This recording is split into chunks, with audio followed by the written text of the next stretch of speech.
It's 11 o'clock. Very excited to be here today. We're going to go ahead and get started. Good morning. Good morning. Good morning. It is a beautiful day here in Pittsburgh. I came here from Texas, and it is 100 degrees, and it has been 100 degrees for a long time. So this is a nice break.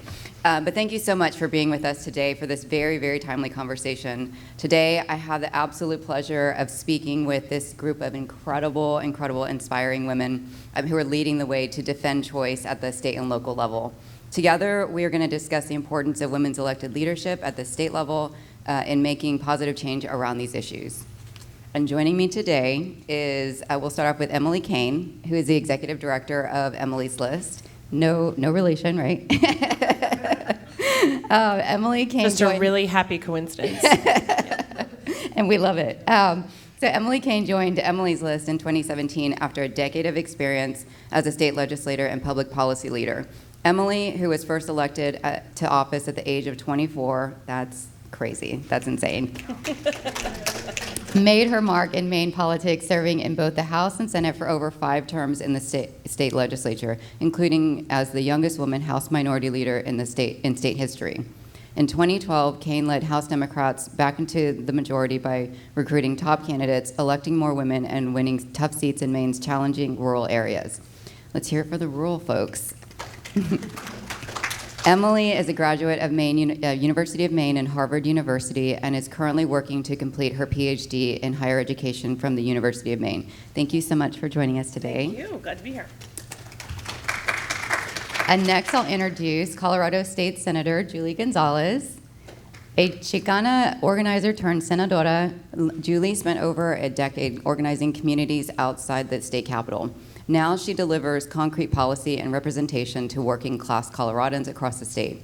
In her first term in office, Julie repealed the death penalty, codified abortion protections, stopped ICE from raiding state databases, strengthened renter and tenant laws, installed a regulatory framework for deadly air toxins, reduced the cost of prescription drugs, and secured over $5 million for affordable housing.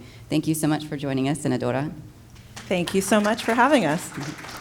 And of course, last but not least, we have a state senator, Virginia State Senator Jennifer McClellan. As the daughter, please clap. As the daughter of community leaders and educators raised in the segregated South during the Depression, Senator McClellan was raised with a strong sense of servant leadership and a calling to strengthen her community. At a young age, Senator McClellan dedicated herself to ensuring the government was that force of change for all. Senator McClellan was elected to the Senate of Virginia in 2017. That was a great year. After serving 11 years in the Virginia House of Delegates, she has been a driving force for progressive change in Virginia, leading the passage of landmark laws to invest in education, grow small business, expand access to health care, ban discrimination and inequity, safeguard workers' rights and voting rights, reform the criminal justice system, and of course, protect a woman's right to choose, and tackle climate change. Senator McClellan also ran for governor in the 2021 Democratic primary. Thank you so much for joining us, Senator.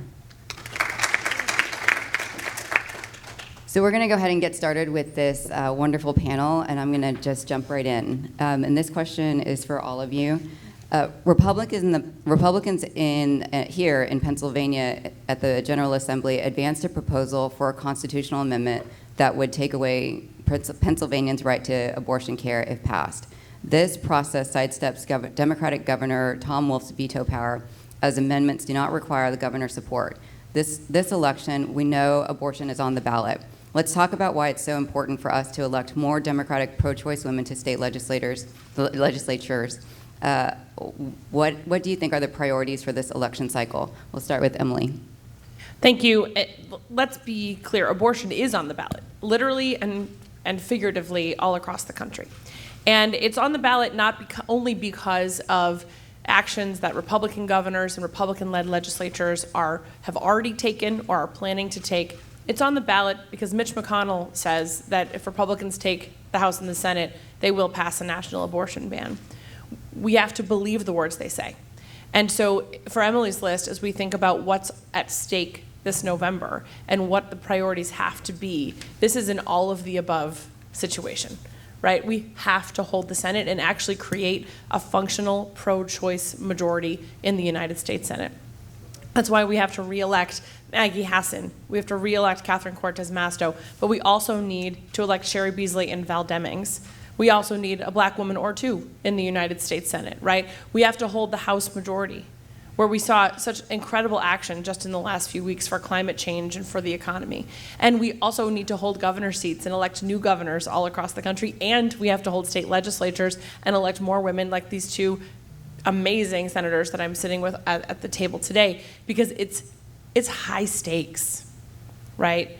And we can't even waste our time being mad at the Supreme Court anymore. That happened. But now we know what we can do about it, and that is turn out the vote. Kansas gave us a very interesting moment to say, yeah, we're on the right track. Kansas doesn't tell us everything is going to be fine in November. Kansas doesn't tell us we're going to win everything, no problem. Kansas tells us if we work like the people there did, to tell stories that are true, to speak truth about abortion care and what it means for families, for communities, for people all across our country. If we come together in coalitions to turn out the vote and give people the opportunity, they'll come when we talk about abortion. We don't need to shy away from it. And so at Emily's list, we're very focused, as we have been since 1985, on electing Democratic pro-choice women, but there's no question the stakes right now are higher than ever. They definitely are. Senator Gonzalez? When somebody tells you who they are, believe them. And the Republicans have said time and time again exactly what they will do to anyone who seeks abortion care. In their rhetoric, we've seen this in terms of their promises, which have been now made true in terms of the Supreme Court. And now they realize that they have opportunity to make inroads in state legislatures across the country. We used to have these unicorns called pro-choice Republicans. Those no longer exist in Colorado. And last year, when we ran our Reproductive Health Equity Act, which we'll talk about a little bit more in detail about, we had Republicans try to break the process by filibustering, going on 24 hours in the House, 17 hours in the Senate, because they did not want to see legislation move forward that would protect a reproductive health care decision that an individual pregnant Coloradan would make. And so majorities matter. And I will tell you that in Colorado right now, because we have done the work of electing pro-choice Democratic majorities, it's how we have been able to build on the good organizing work that has happened in communities across the state and turn that into concrete legislation that will protect every pregnant Coloradan's decision, regardless of whether they want to carry a pregnancy to term or seek abortion care, if they want to seek contraception, what have you. That's why this November we've seen that the Republicans are going to try everything that they can in order to flip chambers, in order to take us backwards, to undo the good work that we already have accomplished. It's important that we remind each and every voter about what's at stake in November. Senator McClellan. So we did not get here overnight. And I think a lot of people, when the Supreme Court decision came down, assumed that the fight was just beginning. This fight began decades ago. I mean, the Republicans have been organizing to chip away and finally, in some cases, overturn the right to reproductive health, whether it's abortion, whether it's contraception, but they also have been putting barriers in places, even where it's legal, that were legal under Roe. So a decade ago, exactly 12 years ago, I was the first pregnant member of the Virginia House of Delegates standing on the House floor fighting the first bill to require an ultrasound, which was a transvaginal ultrasound. You all probably remember us being made fun of on late night news. We killed it in 2010, but it passed in 2012 along with TRAP regulations. And so and in other states, they passed trigger laws, knowing that this was a coordinated effort to put things in place at the state level, put people in place at the federal level, and put judges in place at the federal level who would bring us to this point today. What this means is, yes, the battle has come back to the states. Hopefully Congress will be able to pass something to at least codify where we were before the Dobbs decision came. But this battle is playing out in every state legislature, even down to the local prosecutor races. Are you going to have prosecutors who are going to aggressively prosecute pregnant individuals and providers? And so what this means is not only do elections matter, every election matters at every level of government. Even if you don't think it has anything to do, your local zoning board could make decisions about what kind of clinics could be within their jurisdiction. So every election matters. And we'll get into this a little later, but storytelling matters. We cannot just talk about this at the theoretical level of, do you believe that government has a role in these decisions or not? We need to talk about and tell stories of what that actually means. 100%. And I just want to take a minute to say, and I've said this before a million times, but go team, state and local. I mean, we're the frontline defenders right now. We have some really important elections, particularly this year. So thank you all for everything that you do, and thank each and every one of you for all the work that you're doing through as well. So we talked a little bit about how much Republicans are terrible. We can keep talking about that if you want. I have a long list. Yeah. And we know across the country that reproductive rights are definitely on the ballot, as we talked about already. What efforts within the reproductive rights community are taking place on the ground to support those who are needing to access care in your communities? We'll start with Senator Gonzalez. Colorado has long been a state that respects and protects reproductive freedom. I actually have stickers here that say, it's our Colorado welcome sign, actually. And it says, "Welcome to Colorado. Your rights are safe. Your abortion is legal." We first passed and codified abortion protections in the 60s, pre-Roe v. Wade. Right? We were the first state in the country to do so. And so we have a long legacy of basically saying, you do you, right? Like, if you want to carry a pregnancy to term, orale, that's cool, you can do that. If you want to seek abortion care, we will respect that and protect that ability to make that reproductive decision for yourself. When Texas moved forward to pass Senate Bill 8, there was September 2021, we were in there was an organized rally that kind of happened spontaneously on the west steps of the Capitol. And you know me, I love a good protest, so I show up. And we're in committee, or I'm sorry, we weren't in committee, but we were there at the Capitol.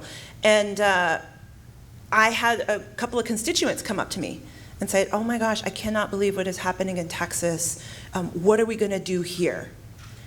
Our legislative session is January through May of every year. And I said, you know what? I actually don't know what we can or should be doing.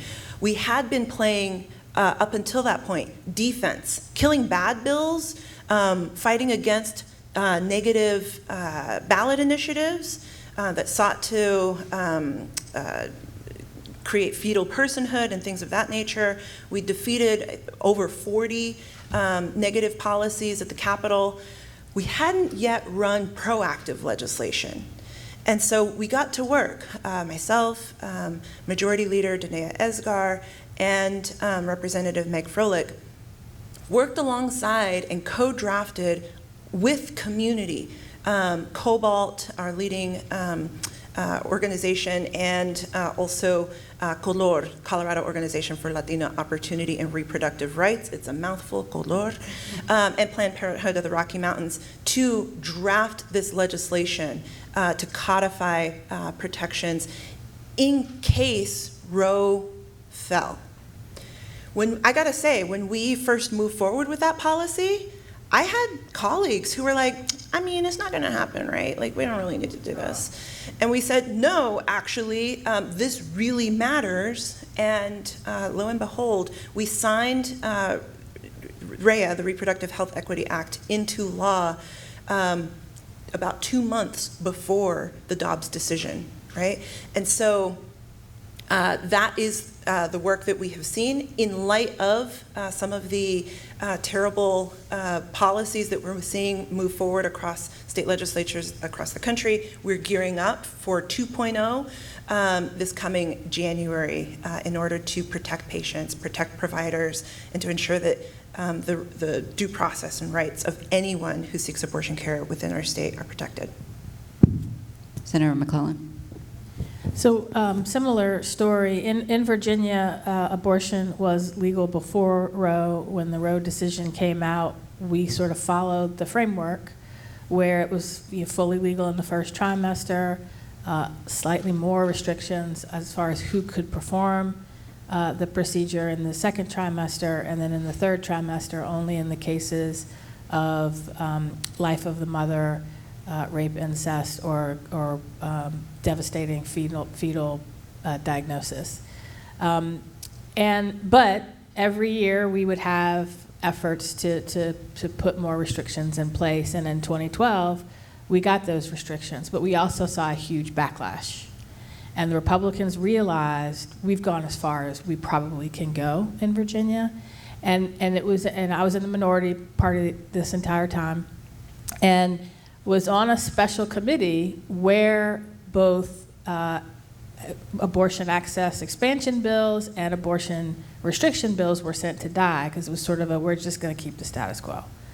That all started to change when in 2020 we got the Democratic trifecta and we passed the Reproductive Health Protection Act, which removed those barriers that were legal under Roe. And so our first job, when the leaked decision came out, was to remind people Virginia is already a safe haven for abortion. Virginia will remain a safe haven for abortion so long as we have the people in place in the House and the Senate to keep it that way. But again, just because something is legal doesn't mean it's accessible. And so we have really been ramping up efforts to support abortion fund providers, to ramp up where necessary escort services, and we had started to see an influx once Texas passed their bill. We had started to see an influx of patients from Texas by getting rid of our 24-hour waiting period. You could have a telemedicine appointment and then receive your medication for an abortion in the mail. But we're starting to see stress on our provider network. That's the bad news. The good news is Tennessee, there's a city, Bristol, that's half in Tennessee, half in Virginia. The clinic in Bristol, Tennessee moved across the street in Virginia. So we're also starting to see a little bit of expansion. But we had to remind people, just because something is legal does not mean it's accessible to everybody, and we've got to start to close those accessibility gaps, which don't require laws. It requires funding, volunteers, and support. Yep, it certainly does. Emily? I'll add just a couple perspectives to this. So in 2000, you heard earlier, I was the minority leader in the Maine House. And when I became the minority leader, it was the first time in 60 years that Republicans held the House, the Senate, and the governorship. And we knew right off the bat that they were going to come for abortion access, which was already legal in Maine and remains legal to this day. But we had to make a different plan, right? Suddenly, it wasn't just send the bills to the committee to kill them, which is where they used to go. Suddenly, it required a different type of organizing. And we were able to defeat every anti-choice bill that session with bipartisan support. What terrifies me about where we are now is that those Republicans, those pro-choice Republicans that I served with in the legislature, are no longer welcome in their party, and they are no longer serving in office, right? So when I think about my own state, where I have Governor Janet Mills, who is a leader on choice. She was my seatmate in committee when I served in the legislature, and we have pro-choice Democratic majorities in the House and Senate. I think about what a sort of tenuous thread abortion rights are held by, right? If we lose the House and the Senate this year, and God forbid Janet is not reelected, it could be by next year. It could be this time next year, right? Republicans could undo decades of health care and access and health security in the state of Maine, which is already a rural state that is an underserved healthcare area. The day that the decision came out, I was in Wisconsin, actually, and the night before I was having dinner with a group of women working on state legislative races, and they were telling me how, in anticipation of the Supreme Court decision, they were urgently raising money to open a clinic on the border across, to your example, Senator, in Illinois, where abortion would remain legal if the Supreme Court overturned Roe, unlike Wisconsin. And in Wisconsin, I was there right before the weekend, they were talking about how abortion clinics were staying open in some places 24 hours because they were anticipating the decision every single day. And across the border at that time, there was already a 30 to 60 day wait at the clinics that were available across state lines. And this really, to me, the next day I was about to board a plane when the decision came out, and I just thought about all the patients who were supposed to have access to healthcare that day that then were denied it. And I just yesterday sent some more money to the people who are building the clinic across the state lines, because that's where we are now, right? We're in a place of health. I mean, we already had healthcare disparities in our country. They were already bad, right? Depending on who you are, where you live, what you look like, what community you come from, your access was already different. And now access is determined by partisanship across state lines. And that is not sustainable for us as a country. It's one of the reasons why, why abortion rights are so connected to voting rights and connected to protecting and preserving our democracy, something that Emily's List is working on and cares a lot about. So I think that we cannot escape the seriousness of this moment, but we also cannot afford to let it overwhelm us, right? Because we can win these elections. And our data shows when we talk about abortion, people come our way, particularly when we talk about the difference between Republicans and Democrats and where they stand on access to abortion and taking away the freedom to make your own choices. And so despite the challenges, despite the patchwork of healthcare that is holding together for people across the country who need abortions, we are relentless and unapologetic as we head into November to center this issue, to tell these stories, because we have to win. We have to. And so I'm gonna, at this point, just ask you all to get on it, work on it with us, okay? And we're halfway through this panel, I'm gonna just take that moment to ask, like, wherever you live, or if it's good in your state, go help in another state, like, give your money, give your time, it will make a difference. I'll probably ask you again before the panel's over. Back to you, Monique. Always make the hard ask, Emily. It's both terrifying, but I know that we can do hard things because we've done it over and over again. Senator Gonzalez, this question is for you. You talked a little bit about the Reproductive Health Equity Act earlier. For those that don't know, earlier this year, Colorado had joined a handful of other states in codifying the right to abortion through this act. The law guarantees access to reproductive care before and after pregnancy and bans local governments from imposing their own restrictions. With the incoming influx of people coming from out of state seeking abortion, what does it look like for Colorado to serve the needs of not just their own community, but also other states as well?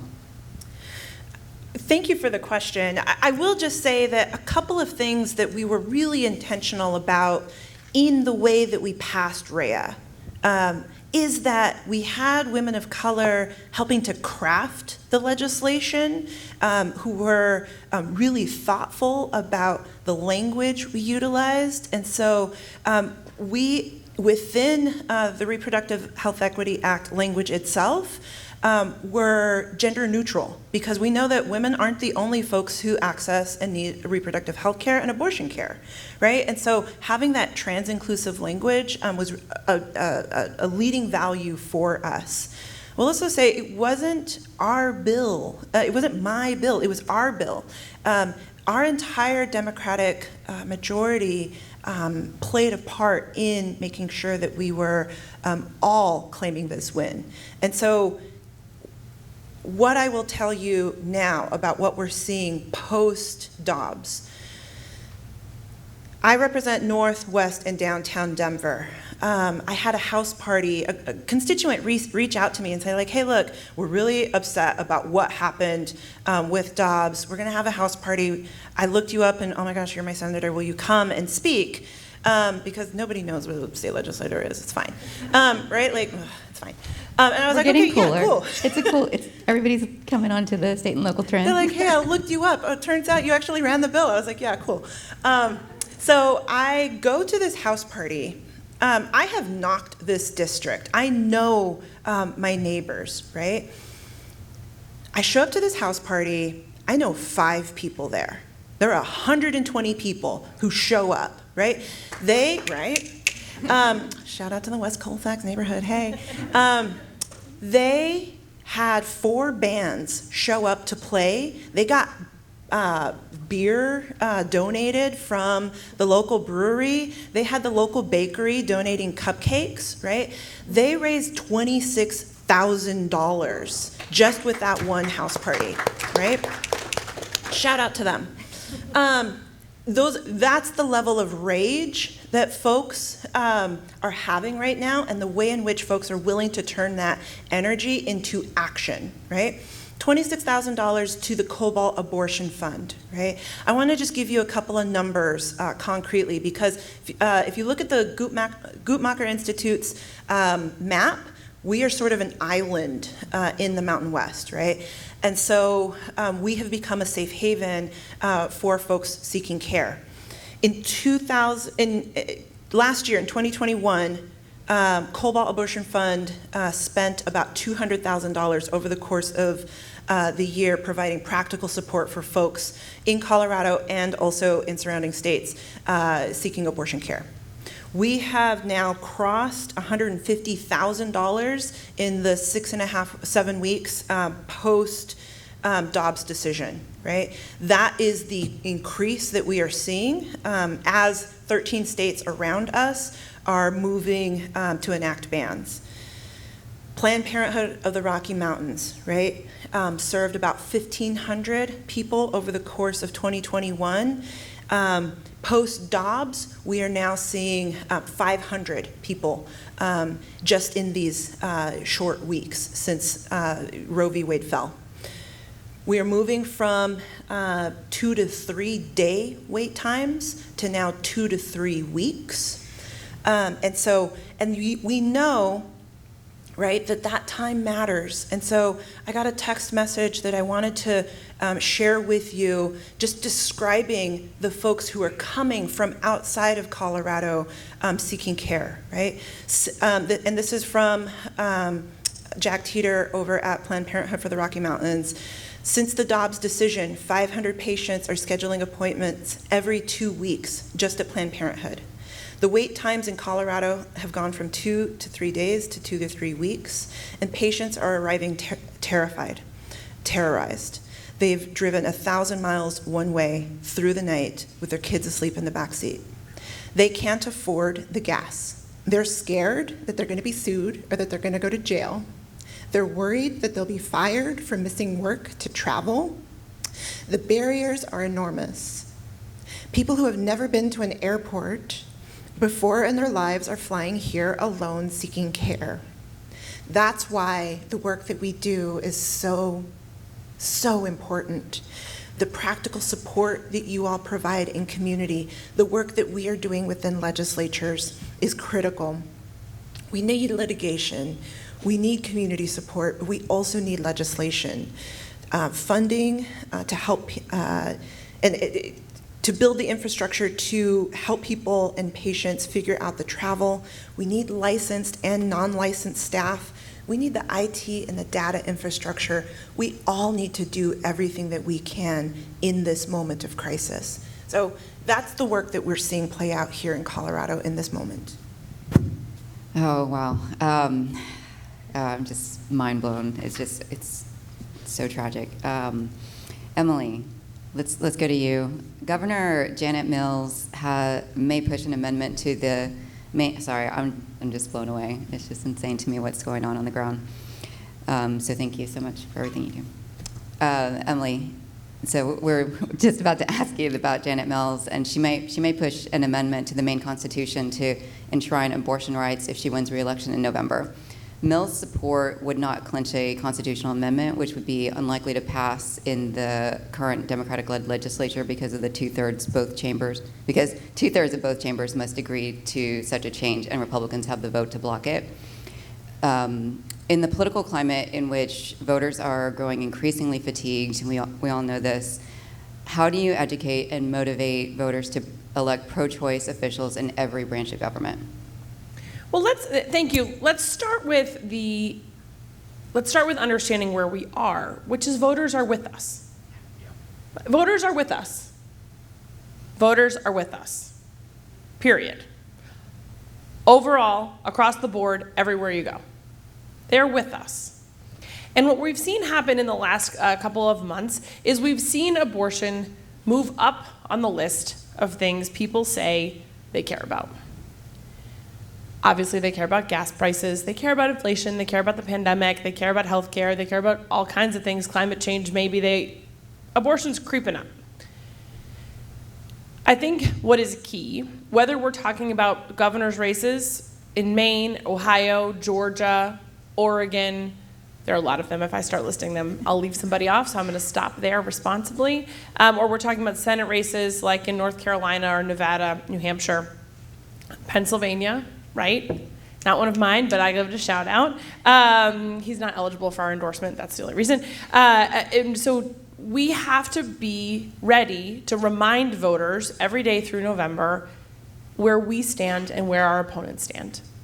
Emily's List has done research in battleground districts, intensive research in battleground districts about how we talk about this issue. And truthfully, when you give people the opportunity and you say to them, for example, Catherine Cortez Masto is a pro-choice Democrat endorsed by Planned Parenthood who believes healthcare decisions should be up to a person and their doctor. And then you say Adam Laxalt is an anti-choice Republican endorsed by Nevadans for life who want to ban abortion with no exceptions. The voters come our way. It moves the vote in double-digit percentages in our direction. But what we know is that there's a lot on people's minds. Today is August 18th. I don't do math in public, so I will not tell you how many days there are till the election, but you know when it is. How many? Okay, 80-something. We'll go with that. And so what we know is that there's going to be a lot on people's minds, and Republicans do not want to talk about this. They do not. They're going to want to talk about inflation. They're going to want to talk about the economy. They're going to want to talk about Joe Biden. We need to not let them they're going to want to talk about numbers of weeks. Let's be very clear. A ban is a ban is a ban. And it's not okay to go down the rabbit hole. And we start losing when we start debating weeks. They love to talk about science and how it's changed. No, well, the whole being pregnant thing actually hasn't changed, right? And we really have to stay focused on either way, you are taking away the ability that every pregnancy is different. And every person is different. And when you put bans on, when you put weeks on, when you put conditions on, you are taking away the ability of people to make their own healthcare decisions and do what is best for them. And you're inserting politicians and government into that. But we need to be very plain. We want to protect access to abortion. They want to take it away. And so whether we're talking about constitutional amendments or we're talking about ballot initiatives, we're talking about everyday state legislative races, mayoral races, House races, Senate races, that very plain difference between us and them cannot be under-highlighted. It cannot be understated, and it cannot be, you can't say it enough, right? Because they don't want to talk about it. And so our challenge, I would say our opportunity and our imperative between now and November is to not let them change the subject. Because the stories are going to keep coming. The headlines will still be there about how people have to travel, right? What the senator just shared. These are stories that are just 100% true. right? They're not dramatized, they're not made up, they're not contrived, they're real. And those stories are going to keep happening, and we have to keep reminding voters who are with us where we stand and where the Republicans stand and what's at stake. And they will come in our direction. So again, I'm going to make another ask. Please join me in helping to talk about choice all the way through the election and what's at stake, because every election matters.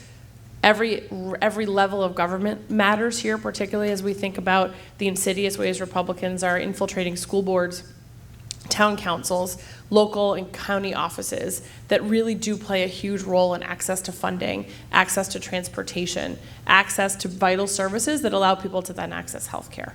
And so abortion is on the ballot. I'll say it again. And that is how we keep this front and center, is we keep it front and center, because they won't.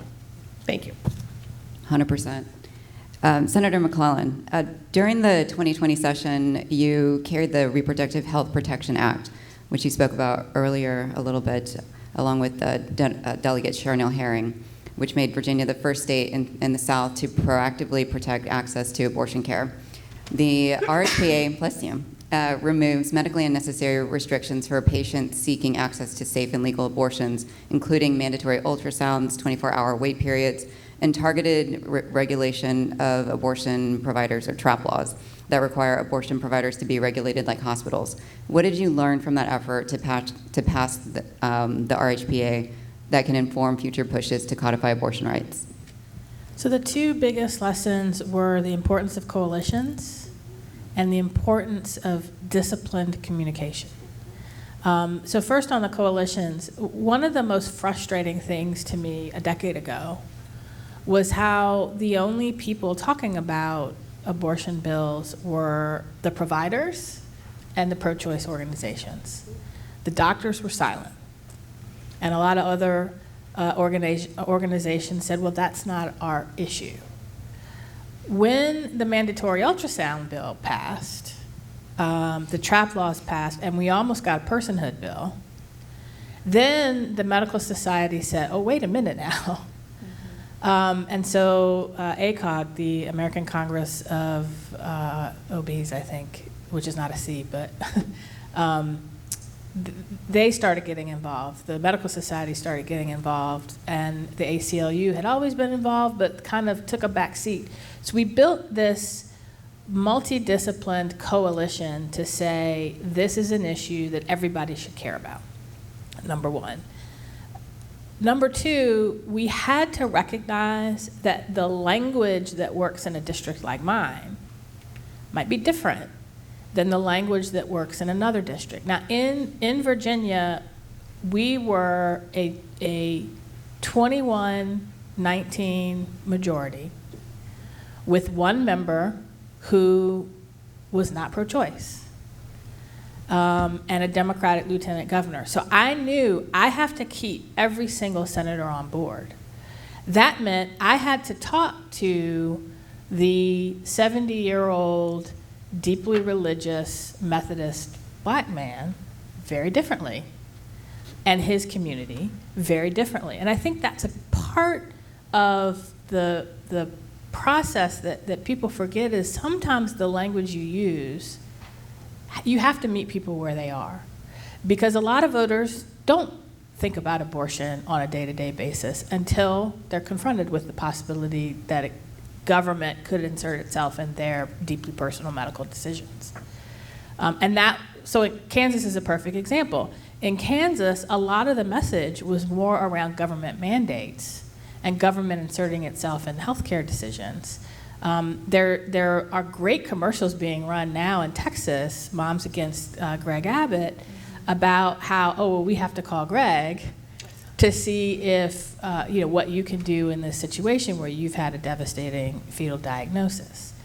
But again, the stories were critically important, because part of the problem we have in Virginia also is most of these decisions are made by 50-plus men who have never been pregnant, who might not have paid that close attention to when their wives were pregnant.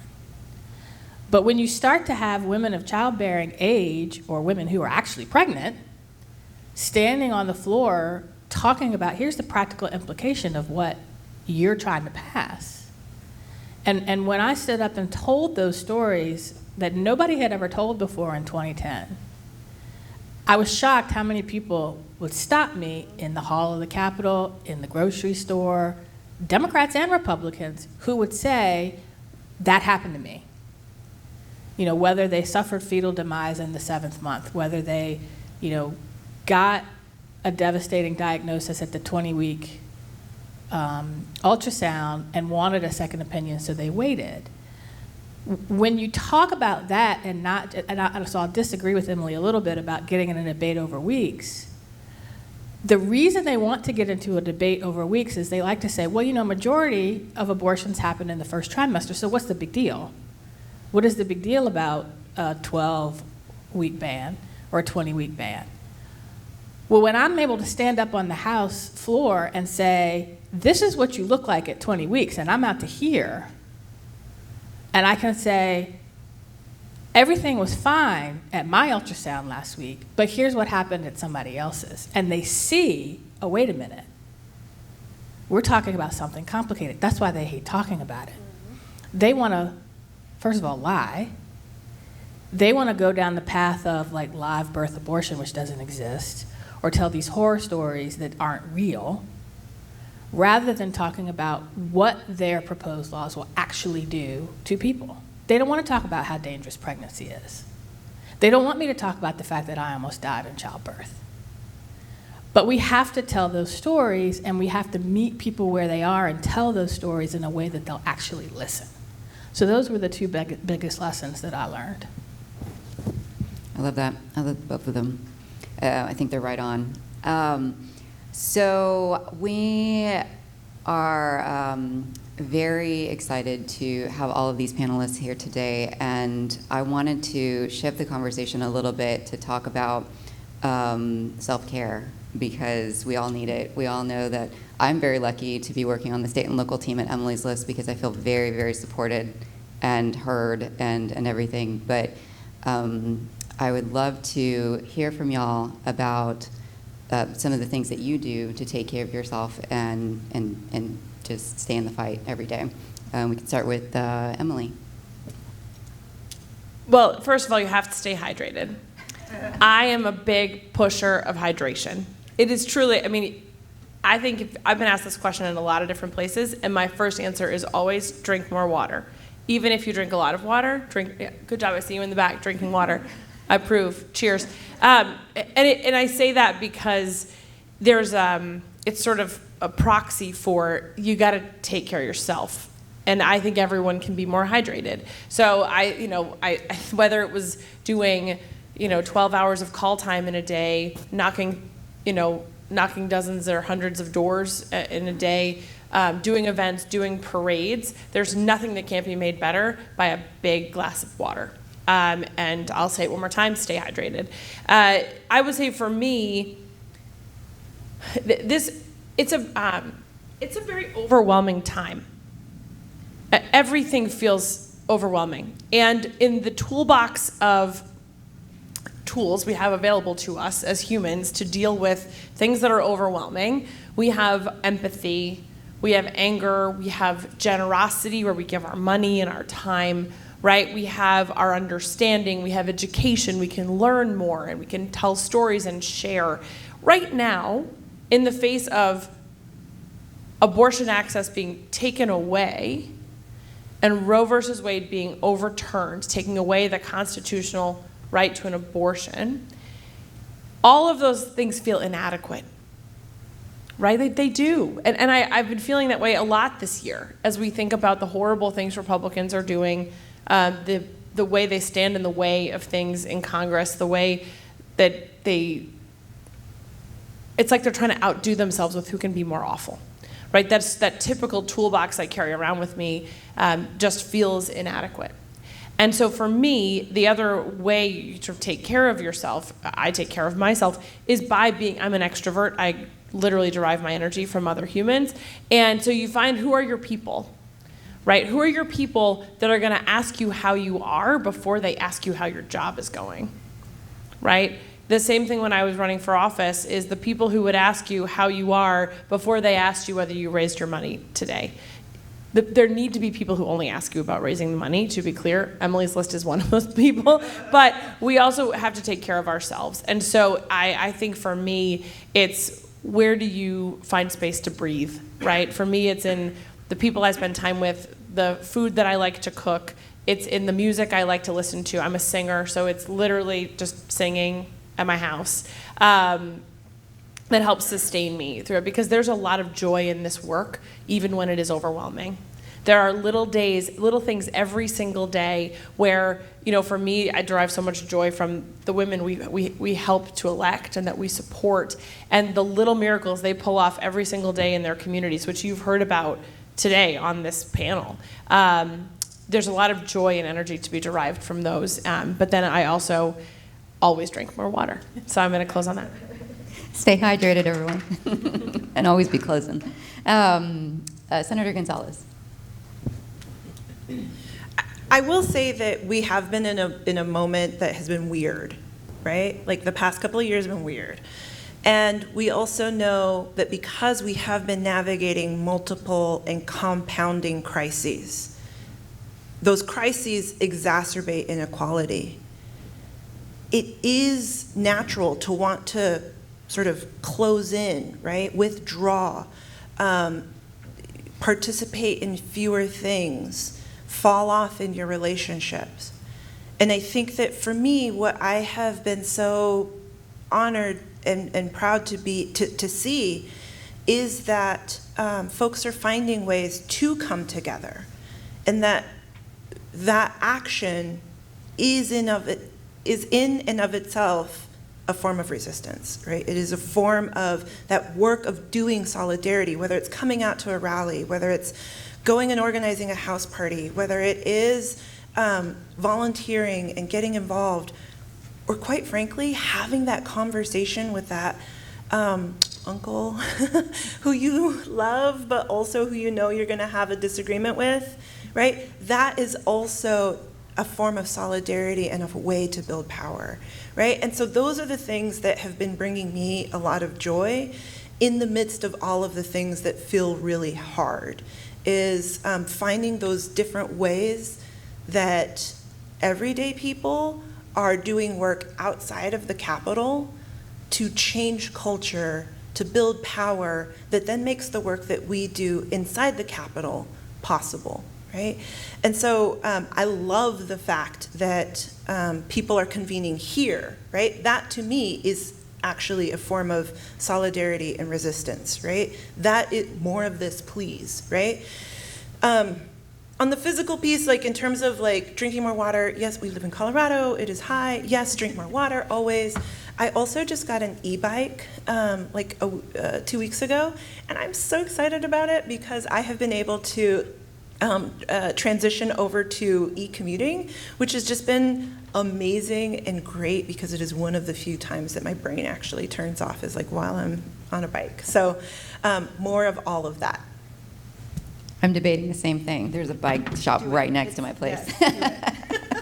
Senator McClellan. So there is water and coffee, so I do take great joy in drinking coffee. I do drink water, though.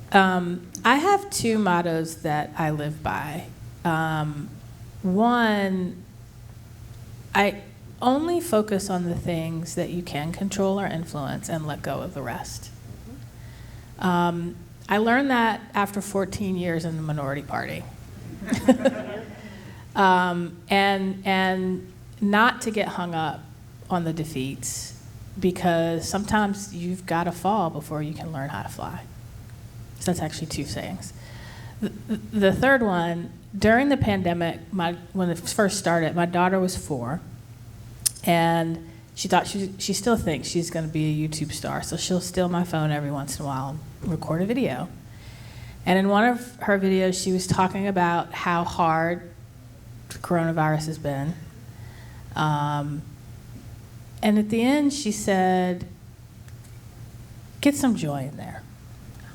And that has become like our family motto. Like, no matter what is happening in the world, find that joy and don't let anybody steal it. So I don't let Republicans steal my joy at being the only state legislator that I know of who has passed a reproductive health bill, a clean energy standard, and a voting rights act. They're trying to roll them all back. They're trying to roll them all back, and I'm going to fight them, but I'm not going to let them steal my joy at having done that.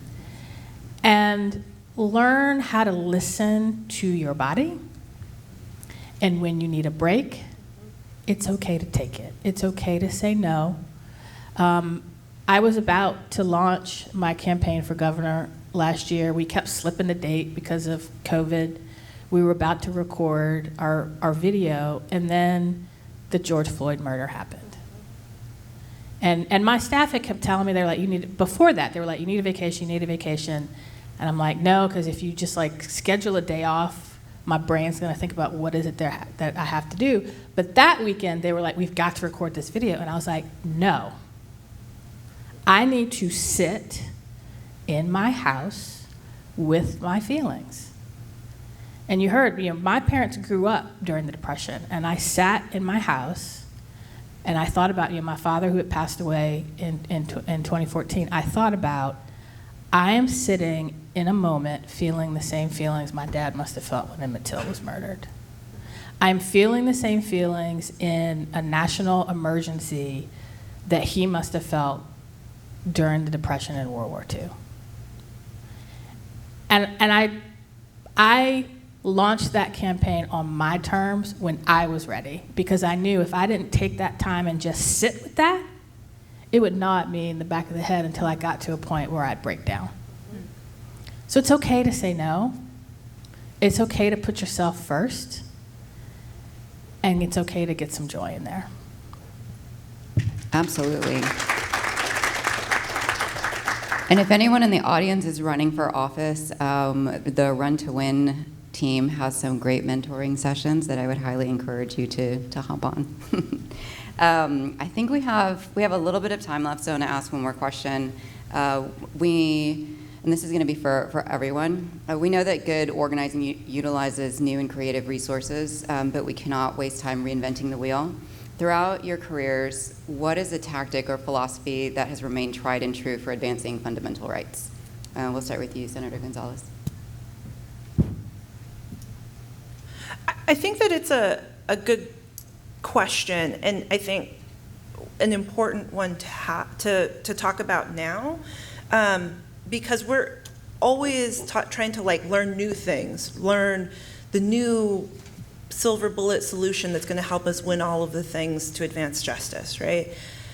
And I think the piece that has remained true for me is to talk to the folks who are not the people who would come to a conference like this, right? To talk to not the folks who are on Twitter all day, right? But I would go and I would talk to my brother and get a sense. I'm the 6th out of 7 kids, right? We've got folks who are in elected office. We've got folks who voted for Gary Johnson. We have folks who were Trump voters, right? In my siblings.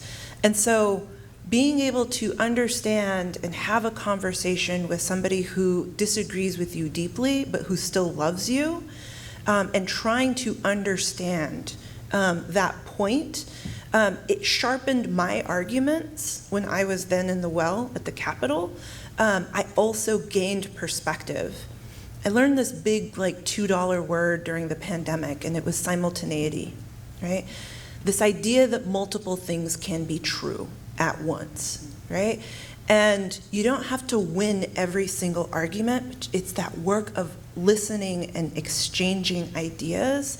And that, to me, being able to have those conversations with folks I love in my community, with folks in my family, with colleagues, when we're fighting bills at the Capitol in the well, that to me has been the most important piece, is to have the conversations, to be willing to listen, but be willing to never stop engaging. Emily?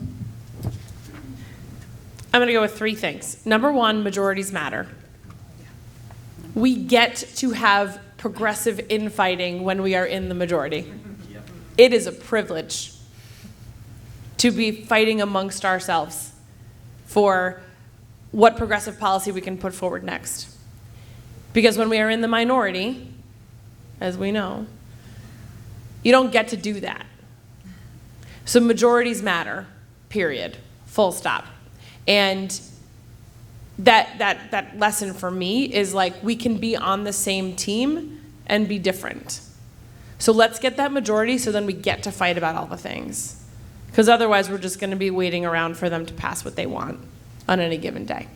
Number 2, knock on doors. There's no substitute for that. Every campaign I ever did, I knocked on doors. I always wished I could have done more. It's the only way you actually interact with people on their turf, on their terms, and when you do, ask them to talk to you. Don't talk at them.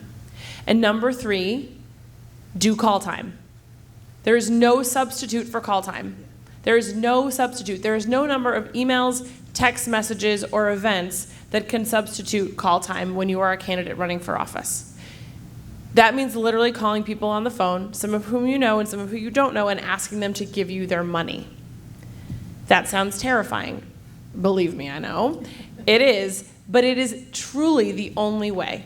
There's no substitute for it. And in fact, if you really do it right, you should be quadruple dialing at all times just to try to reach more people. I can explain that to you after. It just means you got 4 phones going, and it makes a big difference because you cannot do anything better than call time to raise money. You need to do all the other things too. The texting, the events, the emails, the online, all the things. But you cannot, there's no substitute for a candidate being on the phone doing call time. And I'm not just saying that because I'm from Emily's List. I'm saying that because I have done it myself, and I know the difference and have seen the difference that it makes. So majorities matter, knock on doors, and do call time. Nice. And Senator McClellan? So perspective is one of my favorite words because I learned very quickly as a freshman in the legislature, everyone's political beliefs and how they vote is shaped by their personal experiences and what they know. And if you're in a body that's a majority white Republican men over 50, and you're at the time a 32-year-old black woman from the most Democratic district in the state, you're not going to get anything done unless you understand where they're coming from and share your perspective. So the first step is listening and meeting people where they are. Even if they don't agree with you, you'll never find common ground if you don't understand where they're coming from. And then 2, share your perspective. So storytelling, critically important.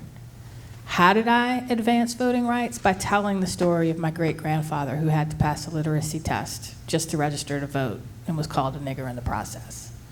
My father and my grandfather who paid poll taxes. I stood up and told those stories. I told the stories of pregnant people who faced the most devastating diagnosis of their lives. I told the story of transgender youth and what they were facing in their schools. Because for most people, well, not most, but for a lot of people who are in halls of power, unfortunately, these aren't their life experiences, but they're people. And if you can get them to a point where they're like, oh, that could be me, what would I do in that situation? And you're showing a willingness to listen and meet them where they are, you will be able to pull them along.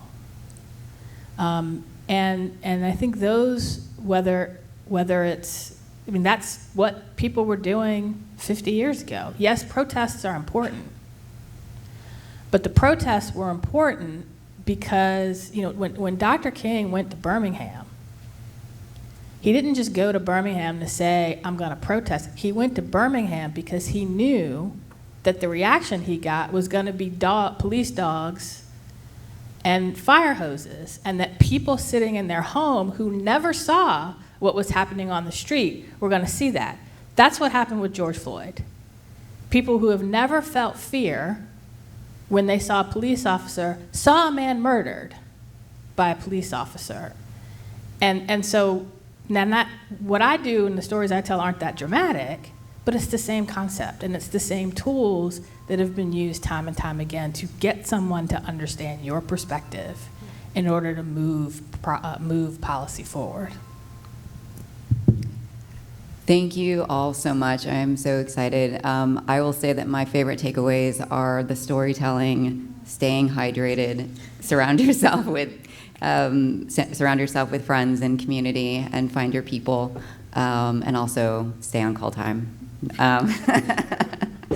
Thank you so much to each and every one of you for not only just engaging in this conversation. It's been really inspiring to me, but also the work that you do in each of your communities, and for all of you for being here today.